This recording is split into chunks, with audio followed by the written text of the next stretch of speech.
name is Merrill, and this is a program in exploring meditation rather the simple way. I had a wonderful teacher who taught me, and I'm just going to teach you all.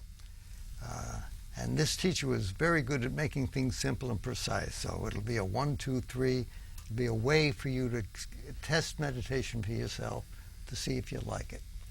But first, before we get into it, let me introduce our panel. Would you all say a word about yourself, maybe say your name and something you like to do in your spare time? Susan? My name is Susan, and I love to play tennis. Thank you. I'm Arthur. I'm still active in business, but in my spare time I'm exercising, reading, and doing some volunteer work. Thanks, Art. I'm Michelle, and in my spare time I like to write and read. Thank you. I'm Davey, and in my spare time I like to play music. Okay. And in my spare time I like to help people learn meditation. I've been doing this for some time. This show is the second in our series, and we'll review what we did last time, so it'll be easy for you to all catch up. Sometimes, viewer, I'll be talking to you directly, and sometimes I'll be talking to our panel. But I recommend that you do just what they do, and you'll get the experience yourself. It's an experience, and that's what you want to test, to see if this experience helps you. And in what way might it help you? Let's review that first. You may remember last time I talked about moments in our lives when we felt fully alive. Like I was cross-country skiing once, and I came across a little hill. And suddenly I was filled with a feeling of expansiveness and joy, love. I don't know where it came from. It didn't last long, but it was a wonderful feeling. And many of us have had moments like that when we were just had special feelings of full aliveness. And we made a list of all the qualities on a chart. And I've done this many times, and the qualities that seem to be most common are these. That is, people when they're fully alive feel peaceful. They feel calm. They feel easy. They feel loving, not selfish at all. When we're fully alive, we feel joyous, not glum or depressed. When we're fully alive, we feel energetic, strong. We feel centered, confident, together, aware. They're good feelings. When we're fully alive, good stuff comes up. And that doesn't come up very often, but every once in a while, we'll get feelings like that rushing into us. And the interesting thing to note, well, there are two interesting things to note about it. One is that we didn't do anything to get those feelings. They just kind of came to us. I never tried to feel expansive and loving and joyous when I was skiing. I was busy skiing, and suddenly those feelings came to me. So it's interesting to note that those feelings are inside us, and every once in a while they'll bubble up. We don't do anything to earn them. You can't seek them. They're our essential nature, as it turns out, and they're inside us. The second thing to note is when they do come up, when you get feelings like this, it's then that you feel fully alive. It's then that you feel like you're fully yourself. All the other times you're not quite there, even though you may be successful or popular or good-looking or well-known. It's not quite right. We're fully alive only when these things come up. And meditation is the most efficient way I know, and I've been doing this for some time, to get access to these feelings so they come up for you more often, more fully. That is meditation. What meditation will do, as you will see as you get into it and play with it a little bit, it will relax your ordinary self. So your inner self, and the inner self of all humans is like this. I've done this with many people, many kinds, old, young, smart, not so smart, wealthy, poor, civilized, uncivilized, criminals. When they're fully alive, it's like this. This is the essence of humans.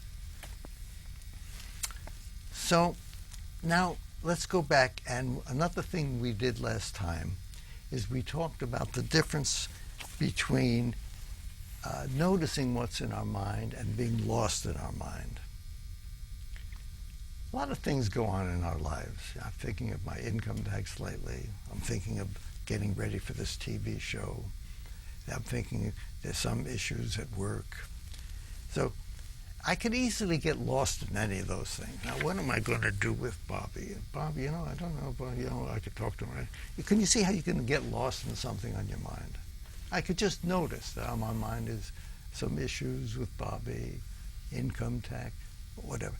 And I could also get lost in something, and I could spin around it and stew it. And it's a big difference between getting lost in something and just noticing something on our mind.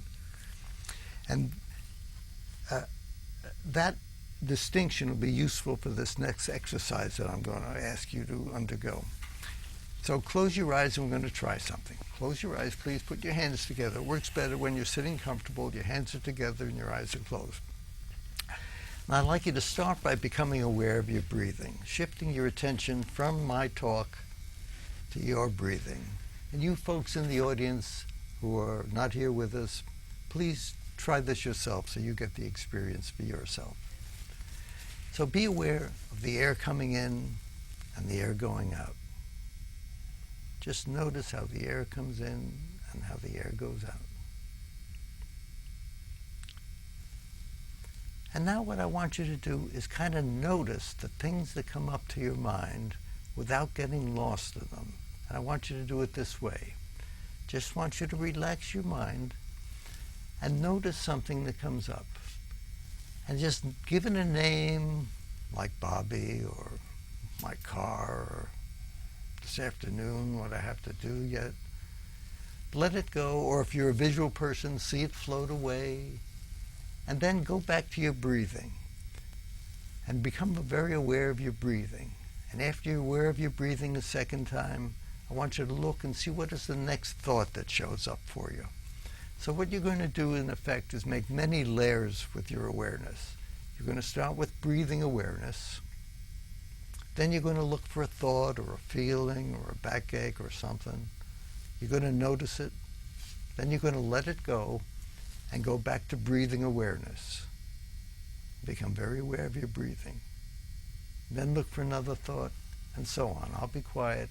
And just make many layers between breathing awareness and noticing thoughts without getting lost in any of them.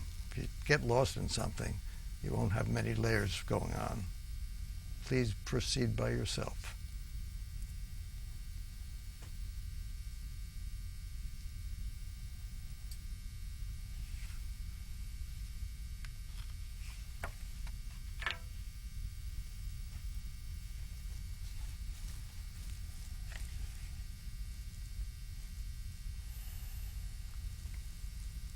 Okay, please open your eyes. How was that? Was that easy enough? Any problems? Did any of you get lost in something so you forgot, oh, I got lost in what am I doing here? And you forgot all about your breathing? Mm-hmm. Yeah. So that's a typical problem that'll happen. The idea is to notice when we're lost in something and learn to let it go. That's one of the first steps in this process, is to make a distinction between what we're aware of and being lost in something. Notice that when we're lost in something, we always have the choice of noticing, oh, we're stewing in something, but I should be doing something else. I'm going to let it go and do something else. And in this case, you were supposed to let it go and become aware of your breathing again. You'll get it after a while. So now, we're going to review the main breathing awareness exercise, the breathing meditation, I called it last time. And it goes like this. The first step is to center on our breathing awareness. That's always a good first step, because when we're aware of our breathing, centered on it, we kind of relax and we get together. We get more together. We feel usually more together, centered, balanced, whole. So that's the first step. And while we're centered on our breathing awareness, we don't try to stop our minds. Our minds always go. Some people make a mistake of trying to stop their thinking when they're aware of their breathing. No way. You'll hear, your body will function, your blood will twirl, and your mind will go. Allow your thoughts to go, but you just stay on breathing awareness. However, like I said and mentioned to Susan just now, if you notice you're unaware of your breathing, that means you're lost in thought. You got lost in some feeling or thought or issue. Nothing, not a problem. Just return to one. So you're going to make, again, many layers. You're going to center on your breathing awareness, and you're going to stay there. This time I don't want you to let go of breathing awareness and look for thoughts. I want you to leave thoughts in the background. Just like you're driving and the car radio is playing in the background and you're not paying much attention to it. That'll be the format for this exercise. You'll stay aware of your breathing and let your thinking and your feeling just stay in the background. But when you notice you're unaware of your breathing, just return to one. Go back to let go of whatever is in your mind. And a good way to let go of something in your mind is give it a name. Bobby, my car, my backache. That helps us let go of it. And then go back to your breathing. Or if you're a visual person, see it float away like in a balloon. And then go back to your breathing. Okay? So close your eyes, please. And first become very aware of your breathing. The air coming in, the air going out. And if you can, enjoy your breathing. Your body is very generous in allowing the breath to come in and out, whether you're aware of it or not, sleeping or not. Appreciate the way your body always gets oxygen into your body and takes away the bad air day and night. And just leave my voice in the background. And leave any thoughts in the background.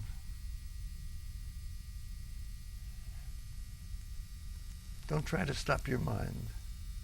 Just don't get hooked on anything that shows up. Don't log into it, so to speak. Just enjoy your breathing.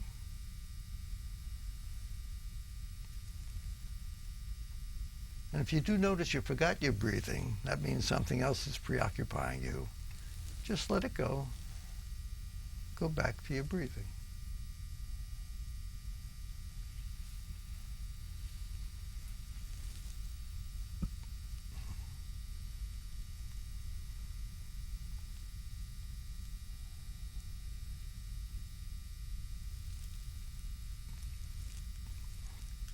If you ever notice that you forgot about your breathing, just sense what's preoccupying you, give it a name, or let it float away, and go back to your breathing.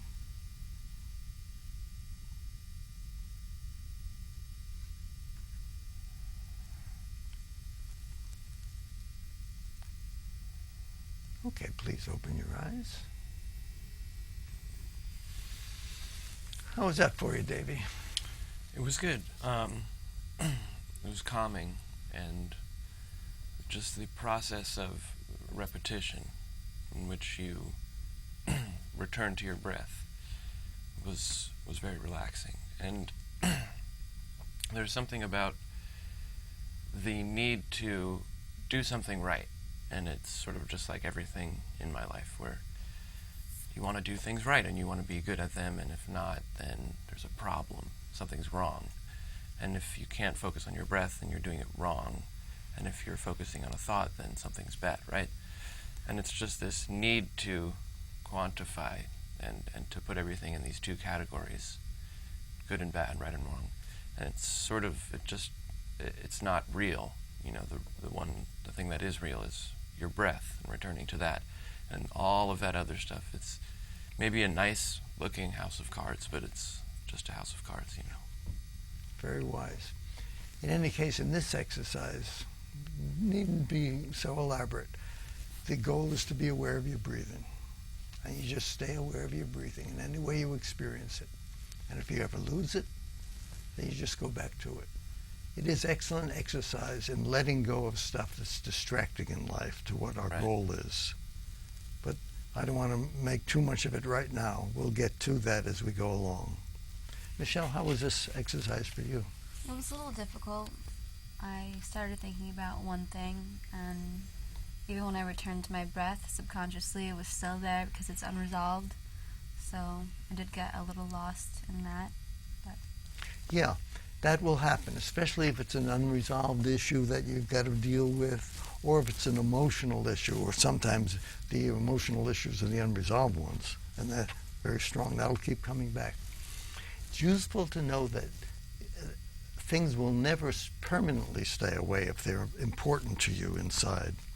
However, you can let them go temporarily, and you can let them in the background. It's almost like when you're driving and you want to hear what's on the radio, but if there's a lot of traffic or a police car passes, you'll focus on the driving and forget about what's on the radio for the moment. So you can always leave something in the background, and it'll come back. So when it comes back and it preoccupies you again, you just say, "No, honey, not right now. Now I want to be aware of my breathing." Notice that when something comes up, we don't reject it. We don't say, "No, I don't want to be thinking about this." We never want to be in conflict with ourselves. So if something is inside us and it's there, we want to respect it. It might have a reason for being there. For all we know, we should be worried about something. We may need it in the long run. Life is not so simple. So we don't want to reject something we have, but we just don't want to focus on it right now, and we don't want it to preoccupy us now. So then a nice way to, what I usually say, a nice way to say it so I don't feel rejecting part of myself, I say, "No, honey, not right now." It's like I remember when my daughter used to bother me when I was busy working, and I wanted her to be a little more patient and wait when she needed something. So when she was a little older and she would bother me when I was working, I would often say, "No, honey, not right now." But I would say it warmly. I didn't say "go away." I didn't say it in an uncomfortable, irritated way. I said, "No, I appreciate your need, but not right now, honey. Daddy's busy," and I'd go back to my work. So treat yourself kindly, but consistently. "No, honey, not right now. Now I want to focus on my breathing." Got the idea? Yeah. How was that for you, Art? It was better than I thought it would be. Pretty much I could focus on the breathing. Thoughts came in and I tried to push them aside. No, you don't want to push them aside. That's the same notion of fighting with yourself. You want to let them, it's more permissive. Let them go. I don't like the word push. It sounds like a tug of war inside me. Well, sometimes the thoughts try to grab me and take me down another road, like, "You forgot to do this, we need to get on to something." And so I've got to put it aside, I've got to defer it. Yeah. So recognize it, acknowledge it. That's why giving it a name is useful. It acknowledges it. It's interesting that when we acknowledge somebody, like, "Not now, honey," it's easy for her to go away. If I would ignore her, she would feel slighted. If I push her away, it wouldn't be good for her or for me in our relationship. So we don't want to push it away or slight it or ignore it. It's really the attitude inside us is, "Not now. Now I want to be aware of my breathing." So try that approach. Okay. Susan, how was that for you? I had it was a mixed bag on when I did acknowledge it, when I did notice it, I would come back to my breathing, and I could do it for quite a while, but then I'd lose it, and then I'd kind of get lost in it for a while. Yeah, that's what happens. But that's why we have 2 steps. Whenever we notice we're lost, by the way, if you don't notice you're unaware of your breathing, you don't have to do anything. But when you notice that you're lost in thought or feeling or something, just return to 1. You'll always be breathing, so you can always be aware of it. It's a very permissive, soft, accepting, non-failure process. Got the idea? Mm-hmm. So this I call breathing meditation. And I'll give you an assignment at the end of the program to do this again on your own during the coming week. Any questions about that? Okay, there's another aspect of this that's important to try. We can use this process anytime we are stuck in an unhealthy feeling. You know how you can sometimes get angry at somebody. Yeah, you know, he should have, and you can stew in it, and it isn't good for you to get stewing in your anger for a long time, and it probably won't be any good for anybody else. Or you could feel guilty about something, or you could feel depressed, or you could feel weak, or you could feel confused, and you can get stew in it. You know how you can sometimes get lost in an unhealthy feeling or thought or situation, and it's not going anyplace?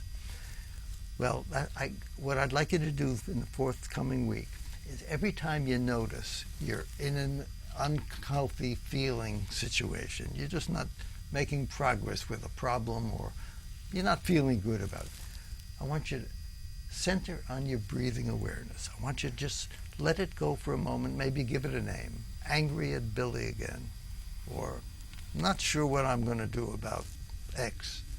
Give it a name, or see it float away if you're a visual person, and focus on your breathing. And just let it in the background, the distress. But if it comes back, it overcomes you, you forgot about your breathing. You notice, oops, I forgot about my breathing, I'm back into my uncomfortable feeling. And just go back to one. And do that until you feel a little better. Can you see how that might work? Let's try it now, just to make it real for us. Close your eyes, please. And think of some issue that you sometimes stew in that's not very comfortable for you. You don't make progress with it, and it's unhealthy to stay in it for too long. Okay, you in the viewing audience, please do this along with the panel so you get this sense of how it feels, so you can experience it for yourself.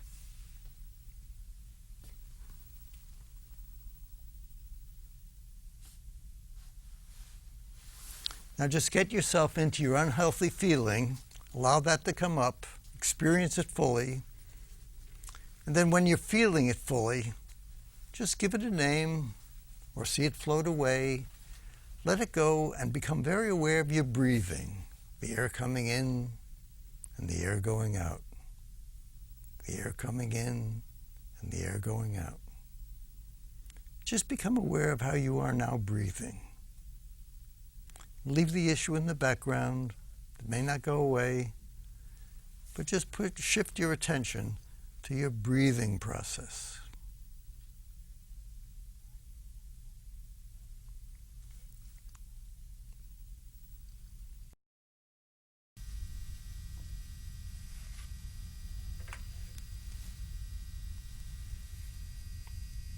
Okay, open your eyes, please.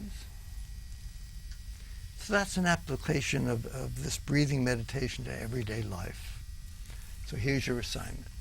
First thing is I'd like you to do this every day.